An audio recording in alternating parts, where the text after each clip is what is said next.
کہ ابھی صرف 24 گھنٹے گزرے ہیں، صرف 24 گھنٹے گزرے ہیں وفاقی وزیر اطلاعات عطا اللہ تاڑک کی جانب سے پریس کانفرنس ہوئے کہ جناب ہم پاکستان تحریک انصاف کے اوپر پابندی لگانے جا رہے ہیں، اور ہم اس کے لیے جو ہے یہ فائل اور یہ ریفرنس جو ہے موو کرنے لگے ہیں سپریم کورٹ آف پاکستان۔ تو 24 گھنٹے کے اندر ہمیں اسحاق ڈار صاحب جو نواز شریف صاحب کے رائٹ ہینڈ سمجھے جاتے ہیں، نواز شریف کے بارے میں تھوڑا سا پارٹی سٹرکچر کے بارے میں آپ کو بتا دوں کہ سیاسی طور پہ اگر کوئی سب سے قریب پارٹی کے اندر کوئی سمجھا جاتا ہے نا تو وہ شہباز شریف سے بھی زیادہ جو ہے وہ اسحاق ڈار کبھی کبھار سمجھے جاتے ہیں، تاثر آتا ہے یہ۔ تو اسحاق ڈار صاحب نے آج جب گفتگو کی ایک تقریب میں تو اس میں انہوں نے فرمایا کہ جناب ابھی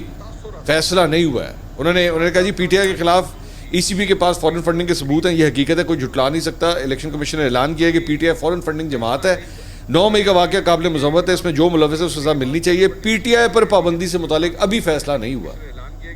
تحریک انصاف پر پابندی کے معاملے پر اتحادیوں سے مشاورت کریں گے، نون لیگ کی قیادت اور اتحادیوں سے مشاورت کے بعد ہی فیصلہ کیا جائے گا، قانون اور آئین کے تحت فیصلہ ہوگا۔ قانون اور آئین کے تحت کوئی سیاسی فیصلہ